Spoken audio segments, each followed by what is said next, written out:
Hi guys, and welcome back to another video for you. This isn't going to be my normal video, this is a surprise video because overnight I have hit 500 subscribers. I am so over the moon. Like, yesterday was incredible at 480, just hitting 500 overnight is madness. But I have a special thanks to say to the one and only Ricky Resells. If you don't follow him on YouTube or Instagram, what are you doing? His pictures are here and here.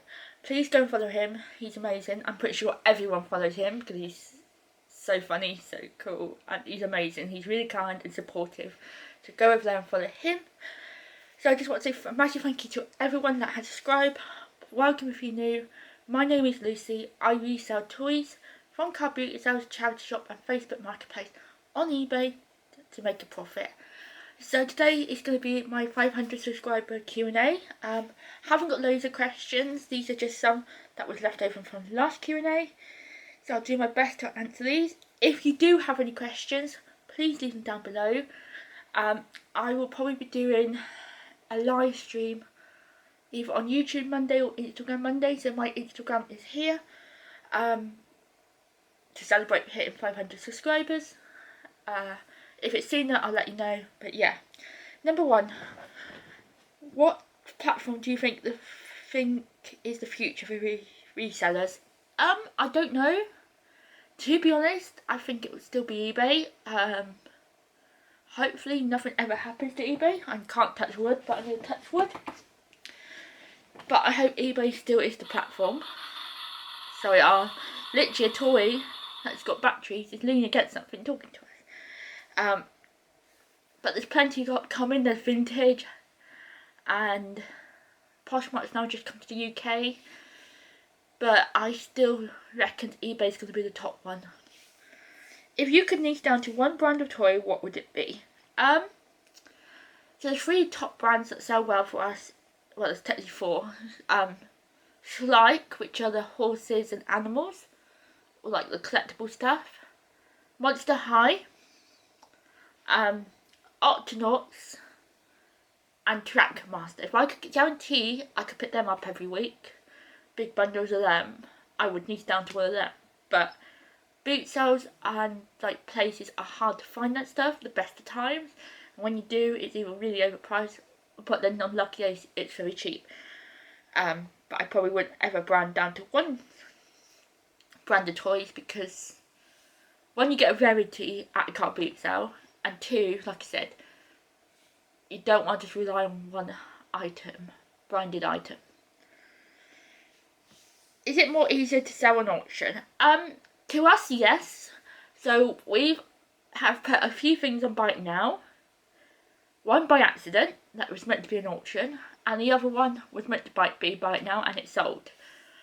We still got about 6 items on Buy It Now that aren't moving. We have sent offers, but they just don't seem to move. So we'll give them until the end of June, and then we'll put them back on auction. But for us, auction seems to do better. But that's, yeah.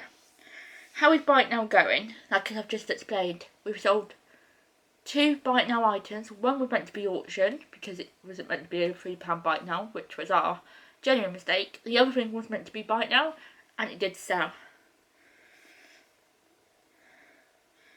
Have toys dropped in prices?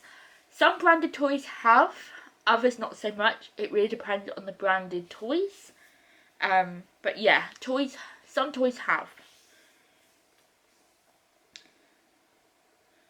Would you get bored if you did one brand of toys? Yes. I like the mixture because one, especially the older stuff that I used to play with as a child, but also the newer stuff because obviously I'm not a child, but my inner brain, because of my special needs, is actually classed as a child.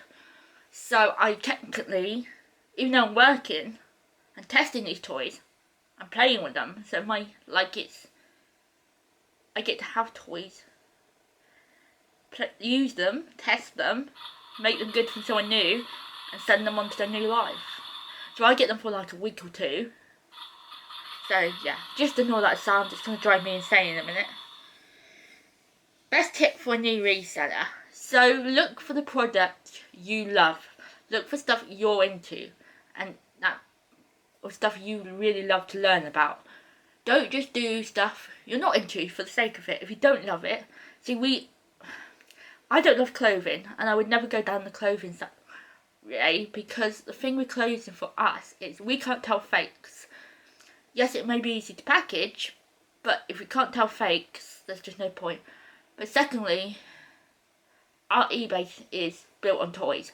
Always has been, and always will be mainly toys focused. So yeah, make sure it's something you love or something you're very interested in learning about. Don't do it because other resellers are selling that item. Pardon me. How do you manage your inventory? So we use a SKU system where I use the raffle tickets and the photos, so that those photos go onto an Excel document, and yeah, basically that's how we manage. Nowadays I am using Clipboard every weekend to note down what we get in, part the bundles out so I know which bundles are which and stuff, so that basically we know where it's coming from, where's it going, and yeah, basically. Opinions on Facebook Marketplace. So Facebook Marketplace, I definitely think needs more regulations, because you get a lot of scammers and a lot of time wasters. So I buy quite a lot off of there, and we've had a few scammers recently that we fell for. Our own fault, one of them, but the other one luckily wasn't a fault, we just couldn't be honest. Basically, and yeah, what I would like Facebook Marketplace to do, if it was ever possible, is, so say you see an item on Facebook and you message and you're one of the first person to message, I would like Facebook to hold the other messages until that person's answered and confirmed, one, has proof the item's real, and two, confirmed if they're buying or not. And then the second message comes in. I don't want like you to go to the top message when the first message is all the way down the bottom, because I'm pretty sure that's happened to us a few times. Secondly, proof of the items being real, and proof of leaving reviews even once the item's taken off. Because once the item's taken off, you can't leave reviews. So yeah, definitely more regulations, personally, if Facebook could do that. Especially for people who would like ask if it's available and never get back to you. If they don't get back to you, then the next message comes in. But that's my personal opinion. I know there'll be other people have their own opinion. But also like a safe deposit if you pay for it in advance. And so like the money's not released until you've got the item. You can prove you've got the item. If that makes sense. That's my opinion on Facebook Marketplace. Opinions on eBay feedback. So I always leave feedback for my items and the items I sell. Buyers who buy from us have 60 days to leave feedback, which I think is quite a short amount of time. And I think there should be a reminder after 60 days for them to leave feedback if they're happy with the item. Because feedback is really important to us eBay sellers, as it shows our reputation as a good seller. But yeah, that's my opinion on eBay feedback. I think it should be longer than 60 days and a little reminder sent. Why do you keep stock back? So the reason we keep stock back is for, one example, lockdown. If we didn't have stock back that year, we would have been in a bit of a sticky situation, because my mum and dad didn't work then. Obviously my dad's passed away, my mum's retired, and we do eBay full time. So yes, we're basically would have been in a shithole basically. So we keep stock back for potential lockdowns situation, winter, because sometimes from October to December there's no boot sales. It's very rare.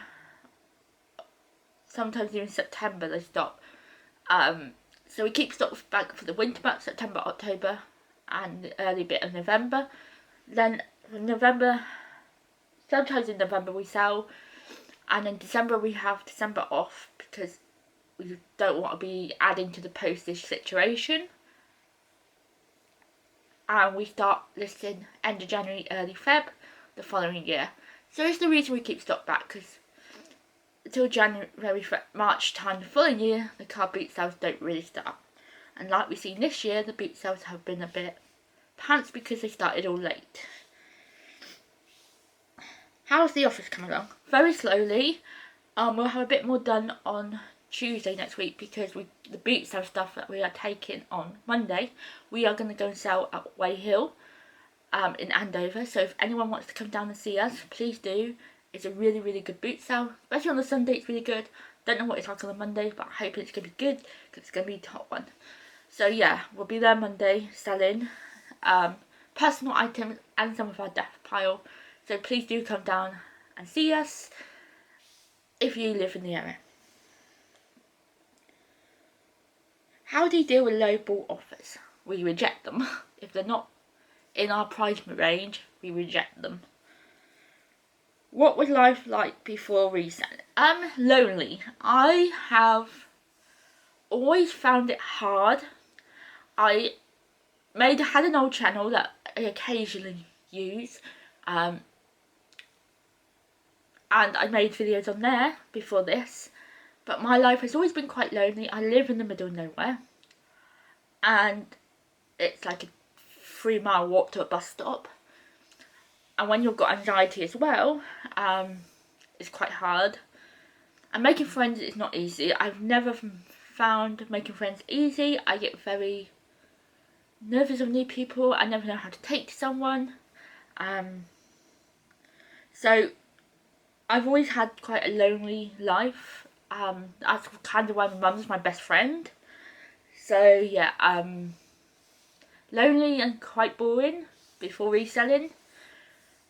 And hard because I was at school and being bullied, and yeah, but look at me now. What made you go full time?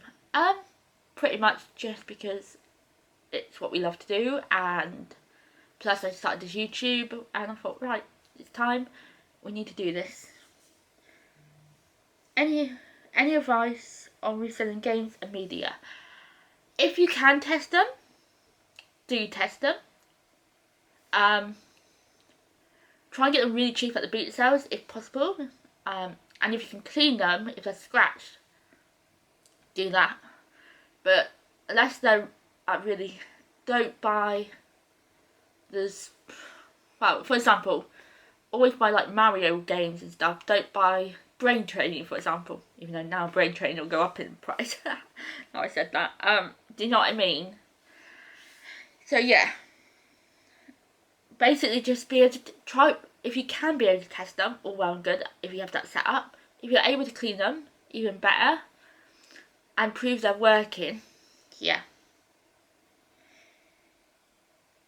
How many days do you source? So it's normally just Saturdays and Sunday. I want a charity shop here and there.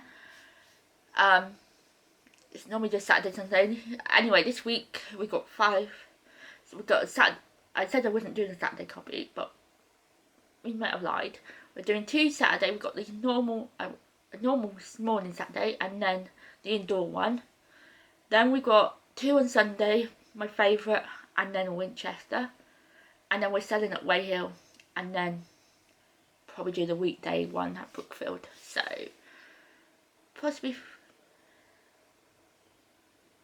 6 boot sales next week, which is going to be quite a lot. The Wednesday one's always quieter at Brookfield, but it'd still be nice to go, have a look round, see what there is. Yeah, that'll be. And then once a week, we try and at least to go to one charity shop, which is normally next door to where I drop my parcels off. And then we basically I'm trying to go monthly to a charity shop. Yesterday I went to 2 that was open in Chinham, which will be in the video.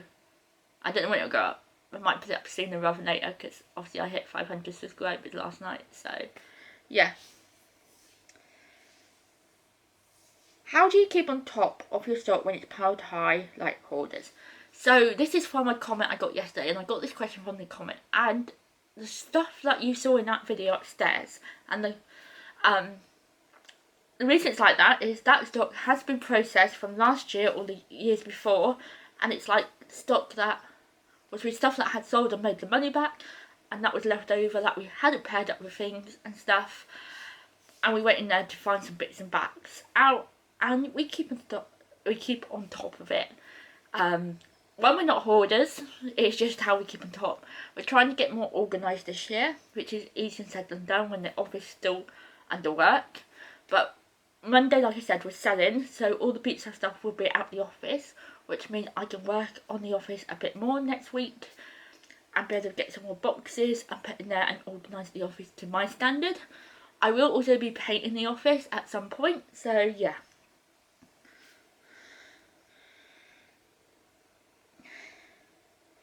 Why do you use raffle tickets? So we use raffle tickets in our photos. One, to know what number the item is, to find the item quicker. Two, is sometimes we have the same item twice, so it makes sure we get the right item for the right person. Even though it's the same item, it's easier.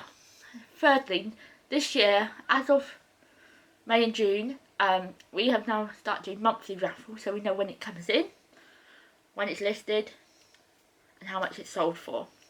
It's our SKU system, basically. It just helps us find items, know what's listed. Also helps me list if we have multiple of the same item on. So yeah.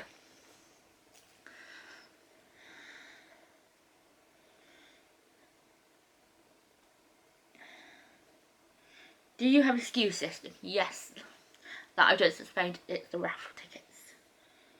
Have you got any big plans for YouTube? So now I've hit 500 subscribers, there will be a live stream coming and a giveaway. So yes, and I'm hoping to do lots of videos this year. Obviously I've got 3 boot sale videos in the editing process. Plus I've got 5 or 6 next week. So there's a lot of boot sales coming. Another big plan for YouTube this year is we're actually going to go and stay at some hotels and go to their local boot sales and then get lunch and drive home. So yeah, that'll be a plan for this year. We're not sure which boot sales. There's a couple on my list we want to cross off, but yeah. Have you got any big plans for eBay? We just want to list a bit more this year. Main goal is to list and find the better stock. How's Bike Now going? Like I explained earlier, it's going a bit slow.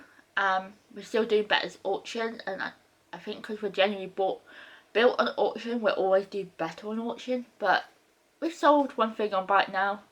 So yeah. Do you send offers? Yes, but none of them have ever been accepted. So yeah. What are your business goals for 2023? eBay wise, not bragging, our 90-day total is £4,000, just over. I would like to get that to 8, if possible, thousand by the end of the year. We got 61 items activated. I would like to have 100 acted. So yeah, that is our eBay goals. Obviously YouTube business goals are slightly different. Obviously it would be great if I could hit 1,000 subscribers by the end of the year, but it's not all about numbers. It's just about the work, the dedication, and making the videos the best you can. I have got a new camera on the way, because as you can't see, my camera is filming fine, but as I can see, my flip screen is green. Everything broke for me this month. My first laptop, so I got a new MacBook recently. I've had a big spend out this month because yeah. And then I think I'll have one more question. When do you send offers? I send offers if it's been on for a couple of weeks. I'm going to send offers again next weekend on a couple of things.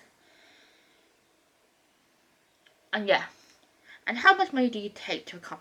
It really depends on the car boot sale. I know I had this weekend just gone £160. Plus the change. I don't know what change I had, but I spent quite a bit at Brookfield. Always need to spend up there. But yeah, it's one of my favourite boot sales ever. If you don't know where Brookfield is, it's between Fair Oak, it's near Fair Oak, near Eastleigh. It's a really good boot sale. So yeah. So that is the Q&A, guys. Give this video a thumbs up, subscribe if you're new, and I was thank you again, so many subscribers. Thank you to Ricky for shouting me out and supporting me. I'm now at